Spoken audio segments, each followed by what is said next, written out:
आ गए तुम दोनों? चलो आओ बैठ जाओ।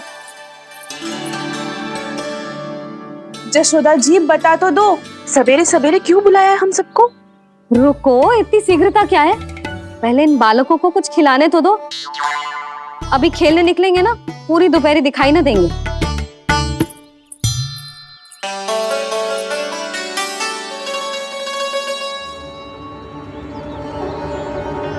मैया देखो ना, कैसे अपने आभूषणों का दिखावा कर रही है जी सुलोचना।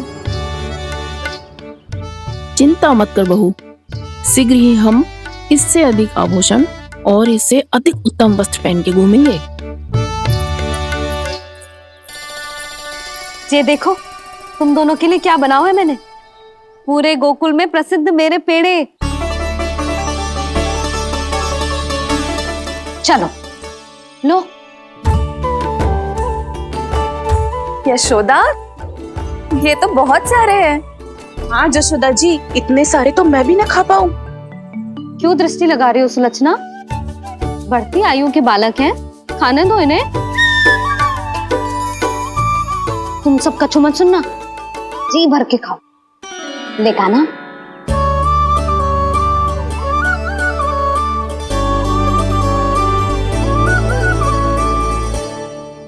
हे नारायण, मैंने अपने कान्हा को जो सिखाओ है, बस वे उसे स्मरण रखें और उसका पालन करें। ले और ले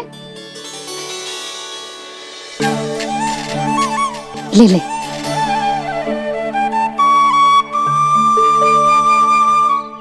आज तो एक के बाद एक पेड़ मिल रहे हैं, वो भी बिना रोक टोक के। मैया दो के बाद तीसरी मिठाई बड़ी कठिनाई से खाने देती है, पर आज सादा लाड पेड़ों के माध्यम से जिता रही है। कछु तो रहस्य है। प्रभु, क्या आप भी वही सोच रहे हैं जो मैं सोच रही हूँ? कोई परीक्षा तो नहीं ले रही है ये? किस सोच में पड़ गए तुम दोनों?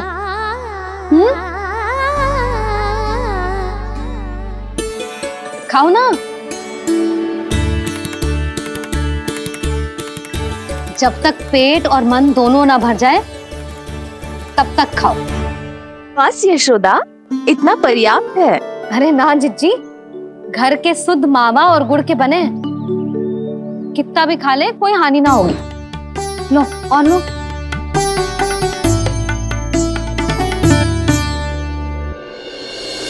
प्रभु, परीक्षा ही है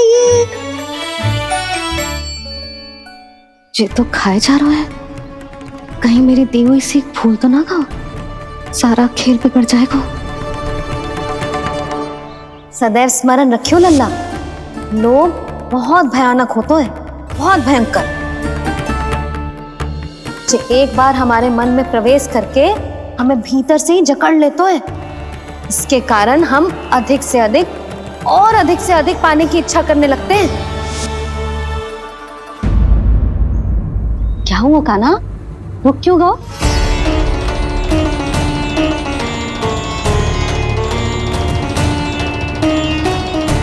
आपने तो सिखाया था मैया, जितनी आवश्यकता हो उतना ही लेना चाहिए, लोभ कभी ना करना चाहिए। बहुत बुरा राक्षस है लोभ।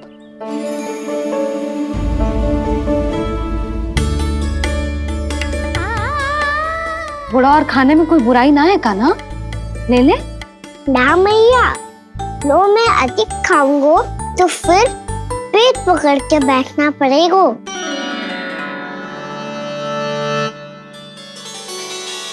हाँ, मेरा भी पेट भर गया। कान्हा सही कह रहा है छोटी माँ, लोग बहुत भयानक राक्षस है। जो भी लोग के चक्कर में पड़ेगो वो बहुत बुरा फंसेगो। अच्छा जाओ, जाके खेलो तुम दोनों। मैया, ये पेड़ अपने सखाओं के लिए भी ले जाऊं मैं? हाँ लल्ला, ले जाओ अवश्य।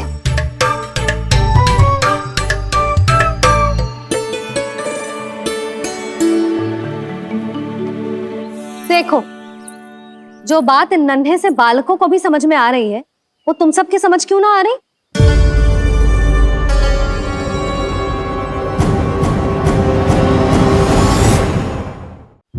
क्या समझाना चाहती हो जशोदा जी? तनिक खुल के बोलो। जब बसंता खाने के बाद भी हलवा खाने का हट करतो है तो उसे मना क्यों करती है?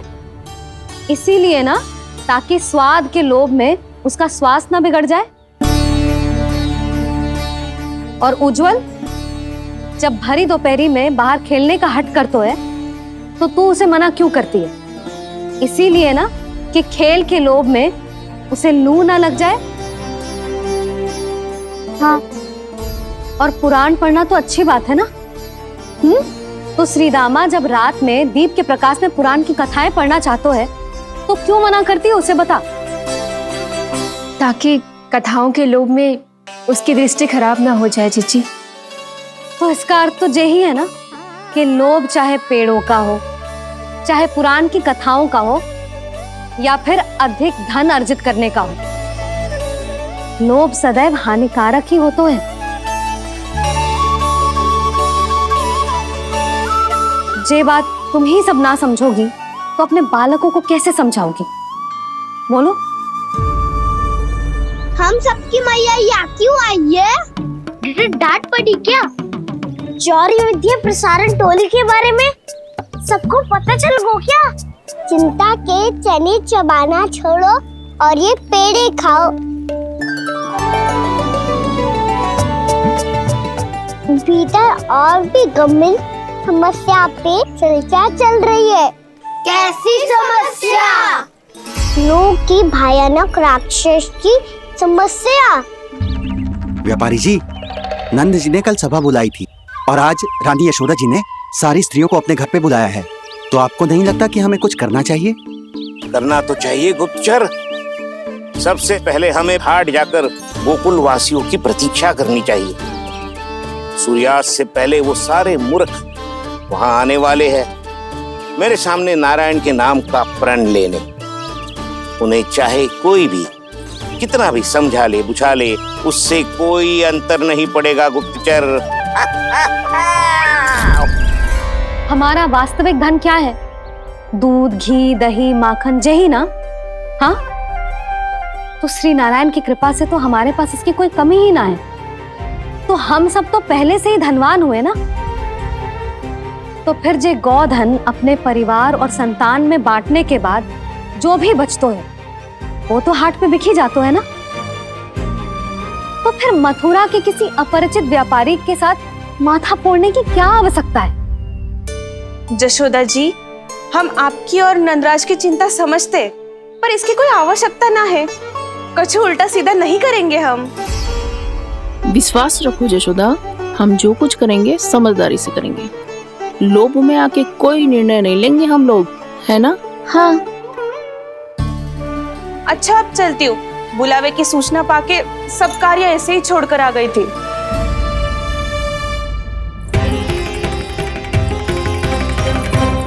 अब किसको घेलियो? लोभ के भयानक राक्षस ने। ये तो तभी पता चलेगा जब वो सब बाहर आएंगी। तब तो सबको बहुत ध्यान से देखना पड़ेगा।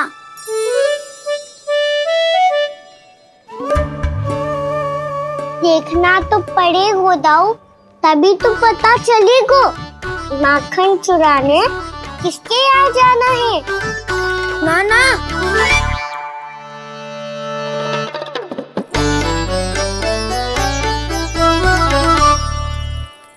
लोग का राक्षस तो उनके पास दिख ना रहे है।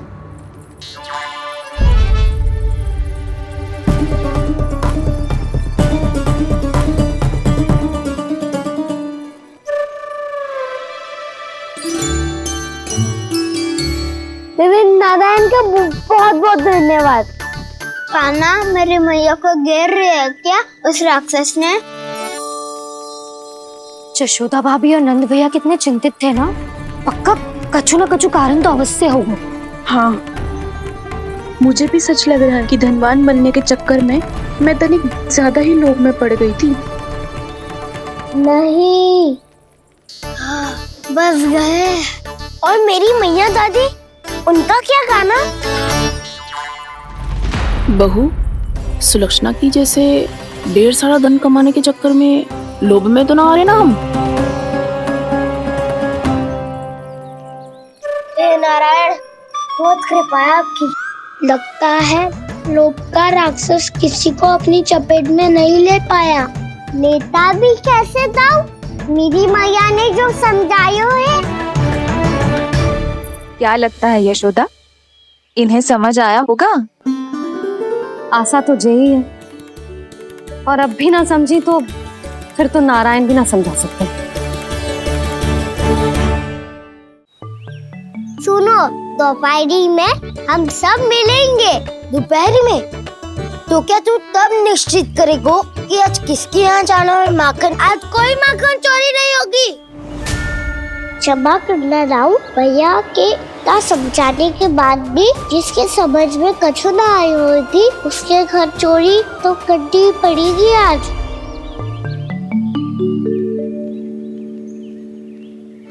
व्यापारी जी, सारी स्त्रियां एक साथ यहीं आ रही हैं। मेरे चक्रव्यूह में फंसने की इतनी शीघ्रता कि संध्या तक भी नहीं रुक पाई।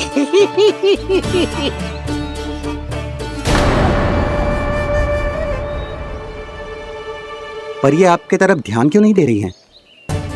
लगता है गोकुल की रानी ने इनको पाठ पढ़ा ही दिया।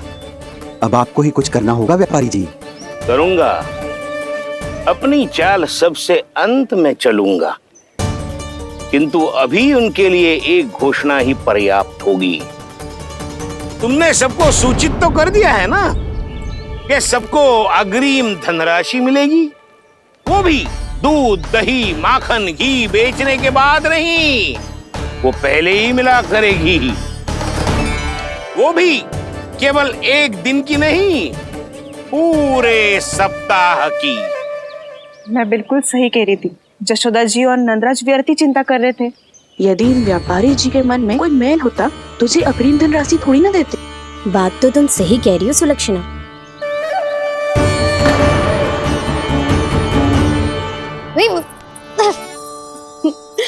कितनी शरारत करते हो तू? काजल लगाने दे मुझे।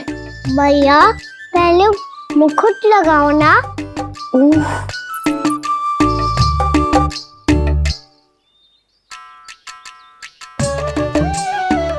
और मेरी मुरली?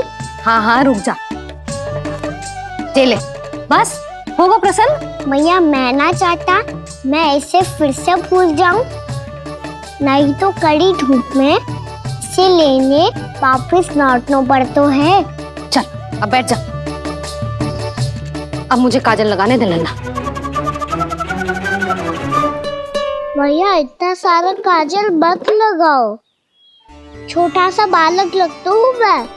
आहा, नखरे तो देखो, इतना सज धज के तो तेरे बाबा भी ना जाते बाहर, दृष्टि लग जाएगी लल्ला।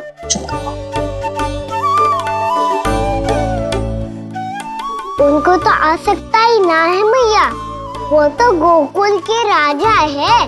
वैसे भी मुझे भी कम मत समझो, मैं भी राजा हूँ अपनी टोली का। कौन सी टोली? अपनी। ये क्या कर रहे हैं प्रभु? बता, कौन सी टोली? बालकों की टोली मैया, मारी खीर वाली टोली का।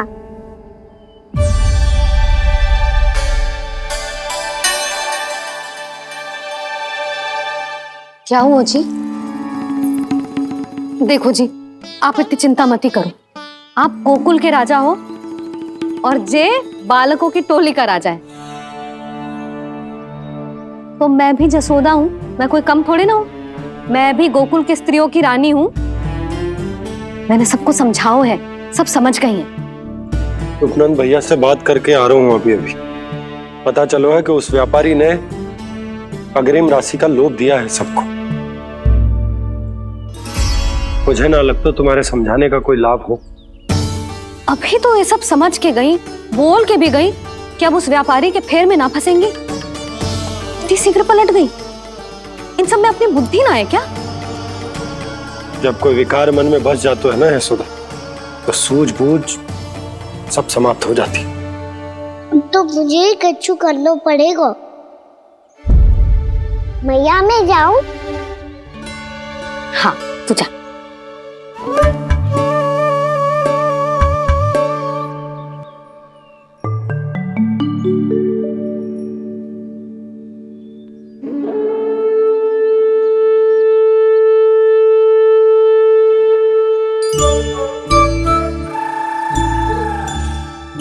बहुत बड़ी समस्या हो गई है सखाओ। कैसी समस्या? लोभ का भयानक राक्षस कहीं ना गए हो, वो अभी भी यही है। मुझे पता था। और इसका सबसे अधिक प्रभाव तो मेरी मैया और दादी पर ही हुआ है। तुम सच कह रहे हो उज्जवल? हाँ। अरे कछु ना बलदाऊ, जे बड़ बोला तो ऐसे ही बात करते रहेगा बड़ा चढ़ा के। बड़ा चढ़ा के नहीं बोल रहा हूँ मैं। आज से घर पे दूध दही माखन घी सिर्फ एक बार ही मिलेगा। पर क्यों? ताकि अधिक से अधिक दूध दही माखन घी बचाकर उस व्यापारी को 2 गुना मूल्य पे बेचा जाए। इतने से तो काम ना चलेगा।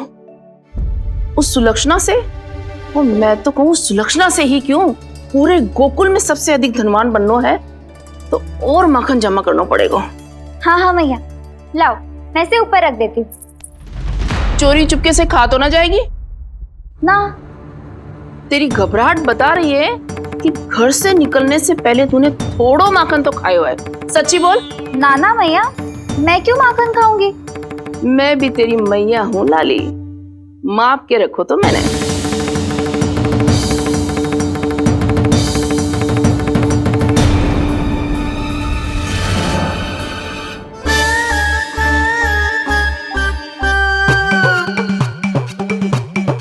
हाय रे, तूने तो सच्ची में माखन खायो है।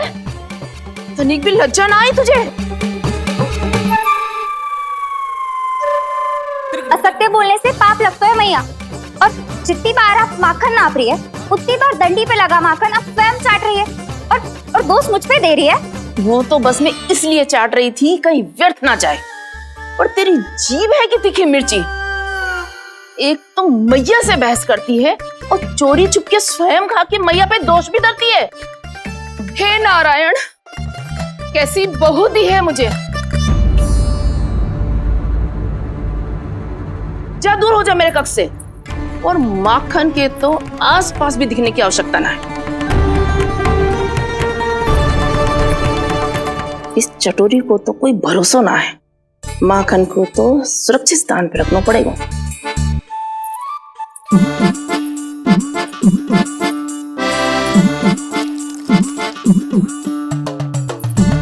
यदि बहू ने अब मटकी उतारने को प्रयास किया तो अचानक पानी गिर जाएगा और घबरा के वो चिल्लाएगी और मुझे पता पड़ जाएगा। मैया,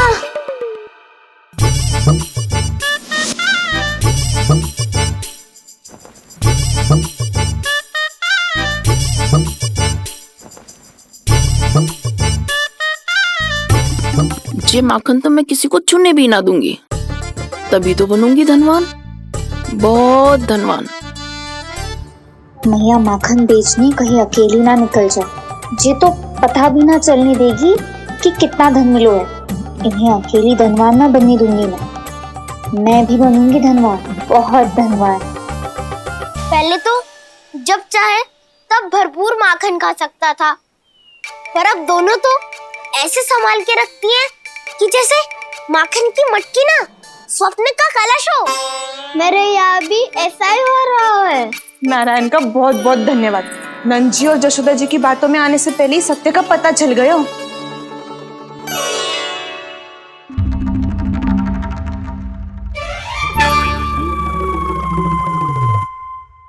ये इतना सारा माखन? दृष्टि मत लगा। पेट पे पट्टी बांध के रात रात भर भूखा रह के बड़ी कठिनाई से माखन इकट्ठा किया है जे। तो क्या आपने निर्णय ले लियो है कि आप उस व्यापारी को वचन दे दोगी? अरे जब द्वार पे साक्षात लक्ष्मी जी हो तो द्वार बंद ना करते बावी। तू अभी छोटी है, मैं तो कहती हूँ तू भी अपने भविष्य के बारे में अभी से सोचना आरंभ कर दे। कटौती तो मेरे घर पे भी आरंभ हो गई है काना।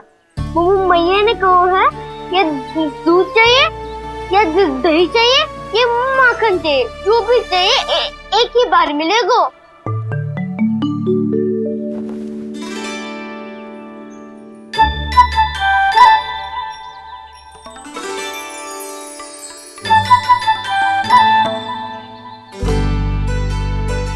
तब हमारी टोली को ही कुछ करना पड़ेगा। तुम सबको तुम्हारा अधिकार मिले, ये हमारा कर्तव्य है।